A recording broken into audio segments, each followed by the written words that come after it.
Iranian leaders at least would like the capability, the option to make nuclear weapons. But that's not the same thing as deciding you actually want to build one and have it and deploy it. And we can talk about the fineness between that distinction, the fineness of that distinction, but there is one. If they haven't decided that they actually want to make a nuclear weapon, they have proceeded in violation of several legally binding UN Security Council resolutions and other resolutions by the International Atomic Energy Agency.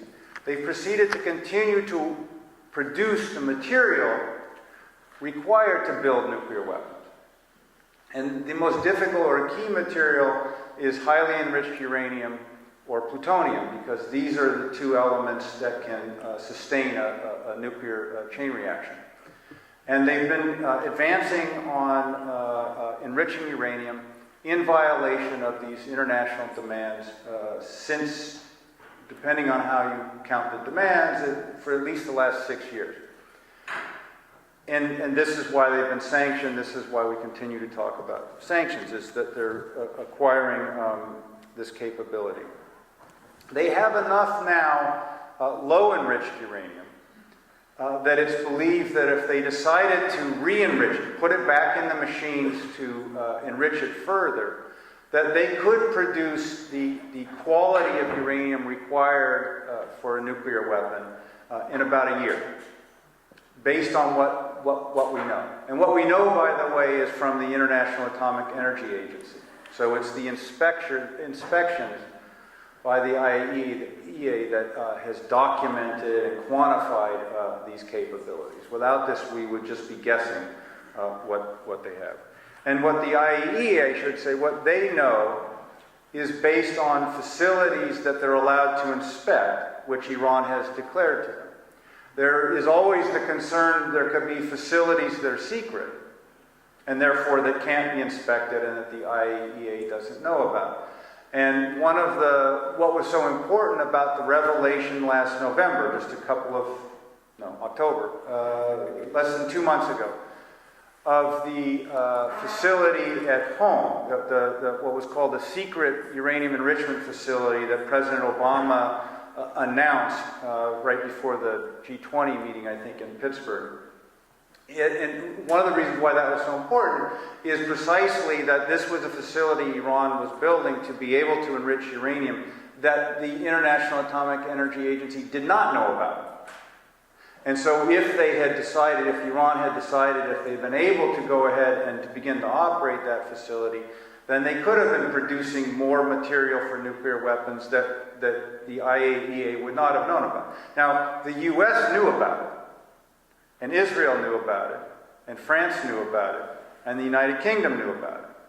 And we all knew about it either because we're paying the same spies, or everybody got lucky with the same satellites or what have you, but the four governments did know about it. The Russians did not know about it, which is interesting. And one of the reasons why they were so mad at the Iranians is that they didn't know about it. And so there may be other facilities like that would change the estimate about how quickly Iran could make nuclear weapons if it wanted to. But based on what we know, it'd be about a year before they could produce enough material for one bomb.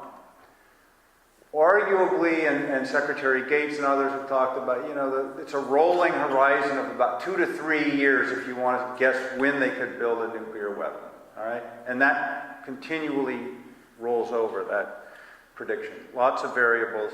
You have to ask yourself, or you have to think about, well, even if they could make one, would it do them any good? Because there's an argument that one nuclear weapon doesn't do you much. Well, there's an argument that no nuclear weapons do you any good, but if you believe that nuclear weapons do you good, one may not do you much good.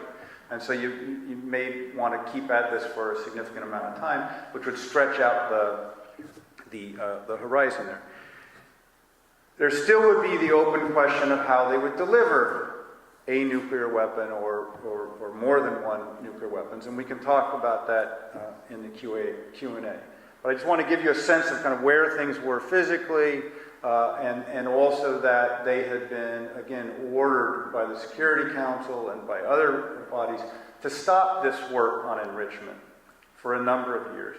And the logic behind that order, that demand, was that while Iran does have the right, as all countries do, to the peaceful uses of atomic energy, they don't have the right to make nuclear weapons because they signed away that right when they joined the Nuclear Non-Proliferation Treaty. And one can go into who's in what status of that treaty, but Iran committed not to acquire nuclear weapons, and therefore what it was doing was in violation of that commitment. And it won basically through political suasion over 3 years of negotiations. Basically, it won from the United States, the United Kingdom, France, and others, avoiding being sent to the UN Security Council right away. And it won that based on the promise that it would suspend the enrichment of uranium. It would suspend those activities. And they did that for about a year, and then in late 2005, they broke that suspension. They started producing this again.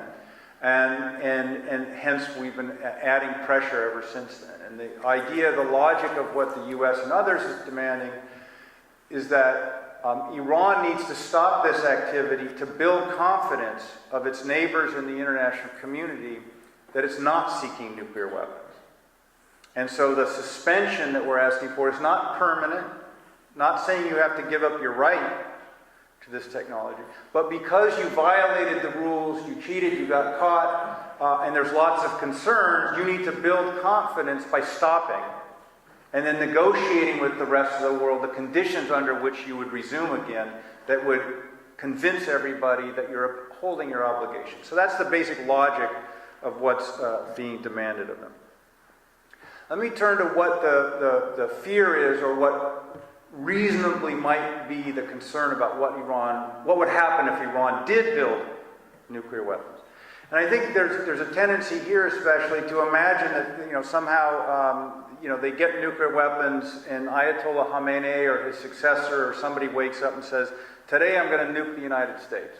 Got this capability, the great Satan," and so on. That actually isn't the concern in reality, for a number of reasons. One is that Iran doesn't have any way to deliver a nuclear weapon against the United States, unless, and this isn't impossible, unless they were to smuggle it on a ship, for example, into a harbor. But from a military point of view, from missiles, planes, or otherwise, they can't reach here. Well, then the big concern otherwise is Israel.